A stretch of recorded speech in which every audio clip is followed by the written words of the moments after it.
Haleluya, haleluya. Sidang Jemaat El Bethel yang dikasihi oleh Tuhan kita Yesus Kristus. Kita jumpa kembali dalam ibadah GBI El Bethel Online Church. Dengan tema Live by Faith and Not by Sight. Hidup karena iman, bukan karena melihat. Nah, kita Indonesia sekarang sedang berada di era a new normal. Dan khusus Jakarta sudah memasuki PSBB masa transisi yang keempat. Nah, ini membuktikan bahwa pandemi coronavirus disease ini belum selesai. Bahkan sekarang Indonesia sedang mengalami penularan yang luar biasa. Dan untuk itu jangan pernah kita berpikir bahwa new normal ini berarti sudah hilang pandemi ini. Sama sekali tidak, saudaraku. Oleh sebab itu jangan lupa kita baik di rumah maupun keluar rumah, kita harus menerapkan protokol kesehatan yang sudah ditetapkan oleh pemerintah secara ketat dan disiplin. Yaitu cuci tangan, pakai sabun di air yang mengalir sesering mungkin. Dan kemanapun kita pergi keluar dari rumah kita, jangan lupa pakai masker. Hanya dengan cara ini, kita bisa membantu pemerintah secara aktif untuk turut menghentikan penyebaran dari COVID-19 ini. Sehingga biar Indonesia boleh segera dipulihkan oleh Tuhan. Haleluya. Nah, sekarang mari kita mau berdoa. Roh Kudus, tolong kami, buka hati dan pikiran kami, biar kami mengerti akan kebenaran firman-Mu, dan kami melangkah seturut dengan waktu, rencana, dan rancangan Allah. Bahkan kami dapat menyadari betapa Engkau Tuhan begitu mengasihi kami. Roh Kudus, tolong kami, biar firman-Mu mengubahkan setiap kami, pribadi kami, hidup, karakter, bahkan masa depan kami, sehingga hari ini kami pulang tidak sama sebagaimana kami datang. Ketika kami datang lemah, kami pulang dengan kekuatan Allah. Di saat kami susah, firman-Mu menghibur kami. Di waktu kami terikat, kuasa-Mu membebaskan. Dan di saat kami hadir sakit, oleh bilur-bilur Yesus kita sudah sembuh. Dan kami akan bercerita bagi banyak orang bahwa hari ini kami bertemu Tuhan. Dan Engkau Yesus sudah menjamah kami. Roh Kudus, tolong kami. Kami membuka hati ini lebar-lebar untuk firman-Mu. Perbuatlah sesuka tegur kami ya Allah, cengkram kami dengan kuasa darah-Mu. Hamba pribadi menyadari Engkau adalah Allah penyelenggara segala mujizat, Tuhan yang mempunyai segala kuasa, Engkau dan tidak ada yang lain. Segala puji, hormat, dan kemuliaan hanya bagi Bapa di sorga saja. Berbicaralah Tuhan, kami mau duduk diam dengar firman-Mu, kami tunduk pada otoritas Allah. Dan satu perkara hamba mohon dari Tuhan, di hari ini berkati kami Bapa, dan hamba percaya Engkau mendengar doa ini, menjawab dan mengabulkannya. Karena doa ini hamba sudah naikkan dan alaskan di dalam satu nama yang ajaib. Di dalam nama ini semua janji-janji Allah pasti digenapi. Di dalam nama Tuhan Yesus Kristus kami sudah berdoa dan ucap syukur bagi Bapa di sorga. Haleluya. Amin. Amin. Amin. Puji Tuhan. Nah, hari Minggu ini adalah hari Minggu yang spesial karena 2 hari ke depan, pada tanggal 17 Agustus tahun 2020 ini, kita Indonesia akan merayakan hari ulang tahun ke-75. Ini luar biasa. Karena itu, seturut dengan Indonesia akan merayakan hari ulang tahun yang ke-75, jadi ini adalah edisi spesial. Mari kita mau baca firman Tuhan. Saudara boleh menyediakan Alkitab saudara, membuka dan membacanya, dan saya akan membacakan bagi kita semua. Firman Allah terambil dari Galatia pasal yang kelima, ayat yang pertama. 1 ayat saja. Saya akan membacakannya. Supaya kita sungguh-sungguh merdeka Kristus telah memerdekakan kita. Karena itu berdirilah teguh dan jangan mau lagi dikenakan kuk perhambaan. Supaya kita sungguh-sungguh merdeka. Kristus telah memerdekakan kita. Karena itu berdirilah teguh dan jangan mau lagi dikenakan kuk perhambaan. Haleluya. Kita memang telah merdeka karena Yesus Kristus Tuhan telah memerdekakan kita melalui pengorbanannya di Bukit Golgota. Yesus Kristus Tuhan disalibkan untuk menyediakan kemerdekaan bagimu dan bagiku, bagi setiap orang yang mau menerima kemerdekaan itu. Roma pasal yang ke-6 ayat 18 berkata, kamu telah dimerdekakan dari dosa dan menjadi hamba kebenaran. Kemerdekaan yang sejati adalah menjadi murid Tuhan, hidup seturut dengan kehendak dan rencana Allah, menyangkal keinginan dunia dan setia kepada rencana kekekalan yang Allah sediakan bagi hidupmu dan bagi hidupku. Nah, ini menimbulkan sebuah pertanyaan. Apakah benar kita telah sungguh-sungguh merdeka? Haleluya. Sejujurnya kalau kita menjawab bahwa kalau kita melihat kenyataan, justru banyak kita yang belum merdeka. Mengapa? Karena Alkitab katakan, tadi kita sudah baca, jangan mau lagi dikenakan kuk perhambaan. Tetapi ternyata kenyataan yang kita lihat hari lepas hari, masih banyak manusia yang terbelenggu dan diperhamba dan diperbudak oleh dosa, diperdayai iblis, masih dikuasai oleh roh-roh iri hati, dengki, dendam, amarah, kebencian, tamak akan uang, penyembahan berhala, perzinahan, dan banyak-banyak yang membuktikan kita manusia sesungguhnya belum merdeka. Lantas apakah penebusan Kristus di atas kayu salib itu menjadi sia-sia? Oh sobatku, sama sekali tidak. Tuhan Yesus telah menebusmu dan menebusku di atas kayu salib. Tuhan Yesus sudah memerdekakan kita. Persoalannya, kita mau terima kemerdekaan itu atau kita biarkan itu berlalu begitu saja. Oleh karena itu, sekarang kita akan melihat kemerdekaan di dalam Tuhan itu dari beberapa sudut pandang atau perspektif. Perspektif yang pertama adalah dari perspektif atau sudut pandang kekristenan itu sendiri. Sesungguhnya kemerdekaan dalam Tuhan atau hidup merdeka di dalam Tuhan adalah sebuah kehidupan yang baru atau lahir baru di dalam Tuhan yang aliran Pentakosta membahasakan dengan hidup di dalam pertobatan.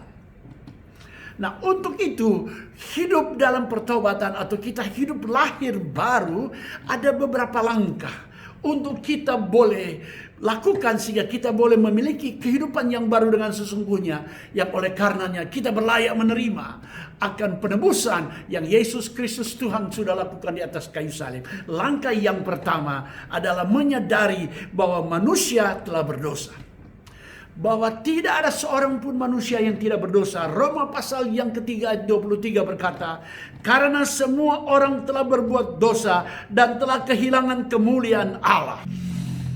Oleh karena itu, saudaraku, mari kita menyadari siapa kita sesungguhnya. Sesungguhnya kita adalah manusia yang sudah berdosa, hilang kemuliaan Allah, yang oleh karena anugerah dan kemurahannya saja kita boleh ada sebagaimana kita ada pada hari-hari ini. Yang kedua adalah setelah kita menyadari bahwa kita berdosa, yang kedua adalah sangat penting, yaitu mengaku dosa. 1 Yohanes 1 ayat yang ke-9 berkata seperti ini. Jika kita mengaku dosa kita, maka Ia adalah setia dan adil sehingga Ia akan mengampuni segala dosa kita dan menyucikan kita dari segala kejahatan kita. Haleluya. Jadi untuk kita boleh memasuki langkah kehidupan yang baru yang kedua adalah mengaku dosa. Sejauh kita tidak pernah menyadari bahwa kita berdosa, maka kita tidak akan pernah melangkah untuk mengaku dosa. Tapi ketika kita menyadari bahwa kita telah bersalah, maka kita tentu akan mengakui kesalahan kita itu. Nah, langkah yang ketiga adalah meninggalkan dosa. Kita bukan hanya sampai mengaku dosa, tapi kita harus meninggalkan dosa kita. Filipi pasal yang ketiga, ayat yang ke-13 berbunyi seperti ini. Saudara-saudara, aku sendiri tidak menganggap bahwa aku telah menangkapnya, tetapi ini yang telah aku lakukan. Aku melupakan apa yang telah di belakangku dan mengarahkan diri kepada apa yang di hadapanku. Haleluya. Dan langkah yang keempat adalah membenci dosa. Setelah kita meninggalkan dosa, tidak cukup kita meninggalkan dosa, karena sekali waktu kita akan terjerat dan bisa kembali kepada dosa itu. Karena itu kita harus mengambil sebuah langkah yang ekstrim, langkah yang tegas, yaitu membenci dosa. Amsal Sulaiman pasal yang ke-8 ayat yang ke-13 berkata begini, takut akan Tuhan ialah membenci kejahatan. Aku benci kepada kesombongan, kecongkakan, tingkah laku yang jahat, dan mulut penuh tipu muslihat. Jadi sangat jelas, yaitu membenci dosa adalah takut akan Tuhan dan membenci kejahatan. Haleluya. Dan langkah yang kelima adalah mengasihi Tuhan. Nah, untuk kita boleh mengasihi Tuhan, maka kita harus membenci dosa. Adalah satu hal tidak mungkin atau sebuah kemunafikan jika kita senang berbuat dosa tetapi berkata mengasihi Tuhan. Untuk saudara dan saya boleh mengasihi Tuhan, maka suka nggak suka kita harus membenci dosa.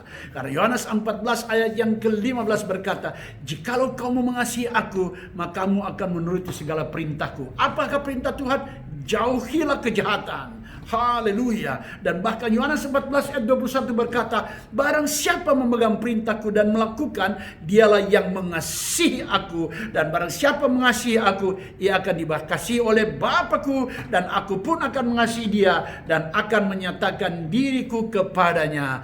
Dan langkah yang keenam, setelah kita mengasihi Tuhan dengan sungguh-sungguh, melakukan perintahnya, maka adalah setia kepada Tuhan seumur hidup kita. Haleluya. Dan Wahyu pasal yang kedua ayat yang ke-10 bagian B berkata, hendaklah engkau setia sampai mati, aku akan mengaruniakan kepadamu mahkota kehidupan. Haleluya. Dan untuk kita bisa setia kepada Tuhan, dasarnya hanyalah mengasihi Tuhan. Kalau kita setia kepada Tuhan karena Dia memberkati kita, sekali waktu kita bisa mengecewakan Tuhan. Jika kita setia kepada Tuhan karena Dia memberikan kita kesehatan, karena Dia memberikan keluarga yang baik, karena kita mendapat sesuatu dari Tuhan yang baik, keuntungan dari Tuhan, maka sekali waktu kita akan kecewa dan meninggalkan Tuhan. Karena itu biar kita mau setia kepada Tuhan, bukan karena Dia memberkati kita, puji Tuhan, Tuhan memberkati kita. Bukan karena Dia menolong kita, puji Tuhan kalau Tuhan tolong kita. Tetapi biar saudara dan saya, kita mau setia kepada Tuhan karena kita mengasihi Dia. Sebagaimana Dia mengasihi kita, menyerahkan nyawanya, hidupnya, ganti saudara dan ganti saya. Demikian juga biar kita mau kasih Tuhan seturut dengan hidupmu dan hidupku, kita serahkan dalam tangan Tuhan. Kita mengasihi Dia tanpa reserve.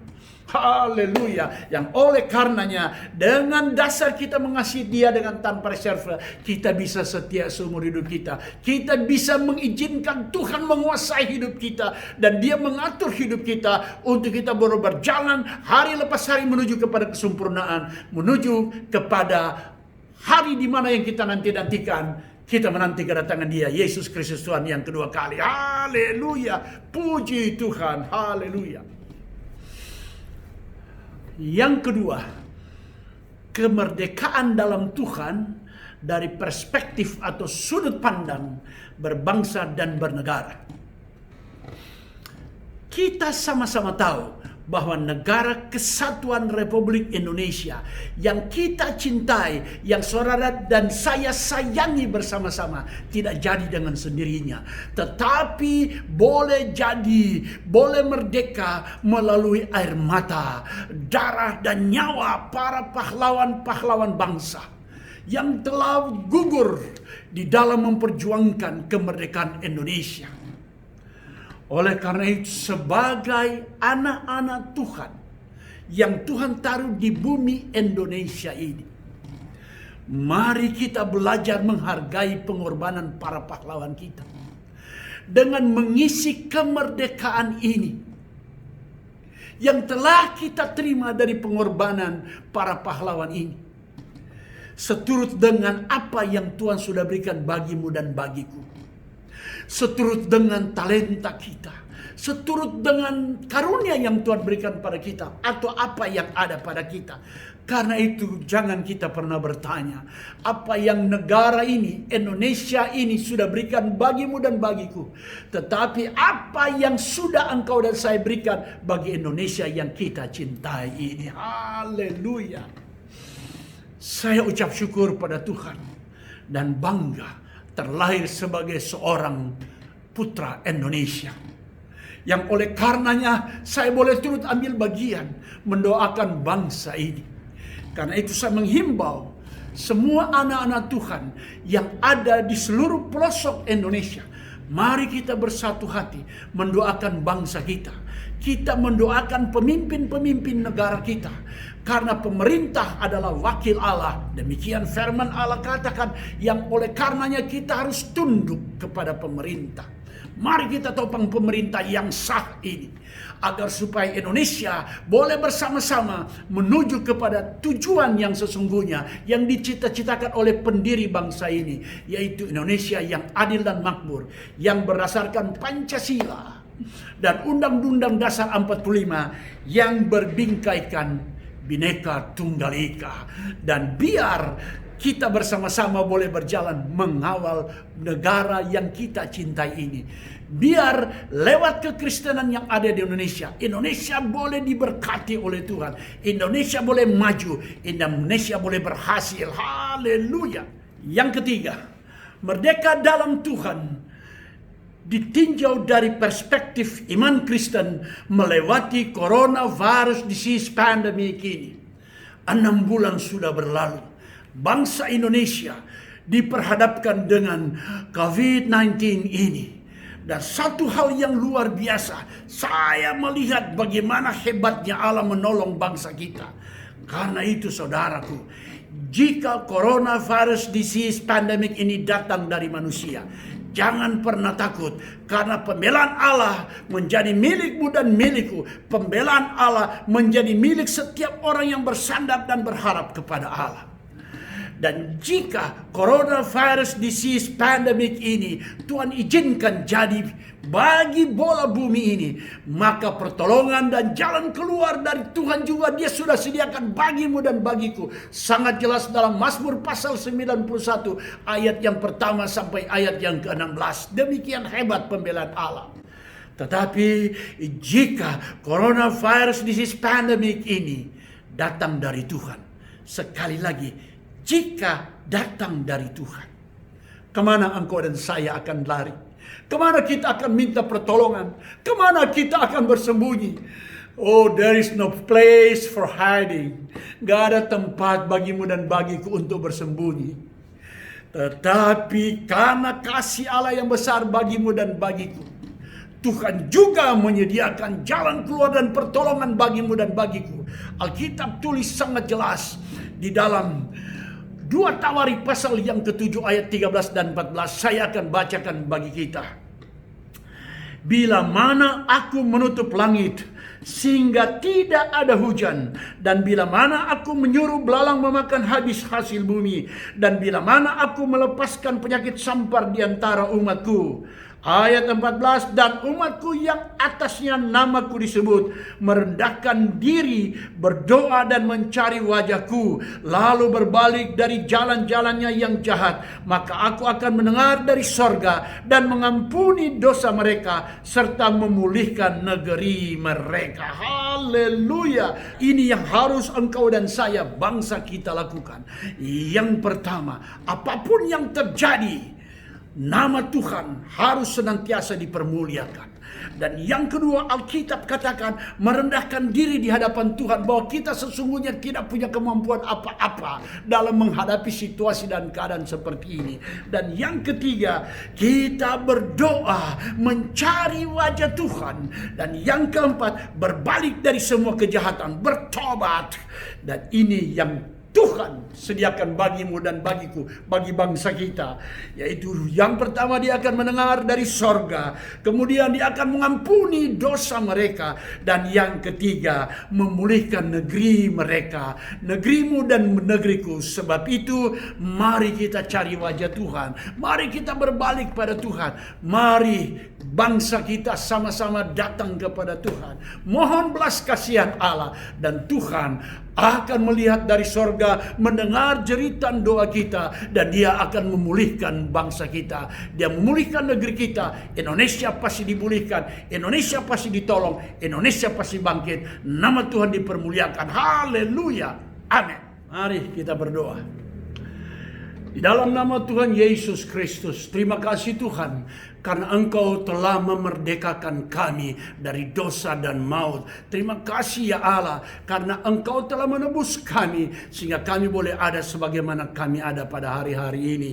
Dan Tuhan, kami mau berdoa buat pemerintah bangsa kami, dari Bapak Presiden sampai ke seluruh petugas gugus tugas, satuan tugas, Bapak Gubernur, teristimewa Gubernur DKI Jakarta, karena kami ada di Jakarta, dan semua pemimpin-pemimpin sampai tingkat daerah yang menjadi alat Tuhan untuk menghentikan akan penyebaran COVID-19 ini. Tuhan Yesus, biar kekuatan dari Allah menyertai, kesehatan dari Allah menyertai, hikmat dari sorga boleh menyertai pemimpin bangsa kami ini Tuhan. Sehingga kami boleh bersama-sama bergandengan tangan untuk menghentikan penyebaran COVID-19 ini. Terima kasih banyak Bapak. Hamba berdoa buat dokter dan para medis yang menjadi ujung tombak, menjadi perpanjangan tangan Allah untuk membawa kesembuhan bagi saudara-saudara kami yang terpapar dengan COVID-19 ini. Tuhan, tolong mereka, jauhkan daripada virus sakit penyakit ini, sehingga mereka boleh berjuang membawa kesembuhan dari Allah untuk banyak orang. Hamba berdoa secara khusus Tuhan untuk jemaat yang Kau percayakan bagi hamba. Tuhan, kiranya darah Yesus menudungi umat-Mu, sehingga tidak ada seorang pun yang terpapar oleh COVID-19 ini Tuhan. Dan dalam masa pandemi ini Engkau Allah mencukupkan semua keperluan kebutuhan hidup umat-Mu, sehingga tidak ada seorang pun yang dalam kekurangan. Terima kasih banyak Bapa. Terima kasih Tuhan. Segala puji hormat kemuliaan bagi nama Yesus saja. Apapun yang terjadi bagi kami dan bangsa kami, nama Tuhan yang dipermuliakan. Terima kasih Bapa. Dalam nama Yesus hamba sudah berdoa dan ucap syukur. Haleluya. Amin.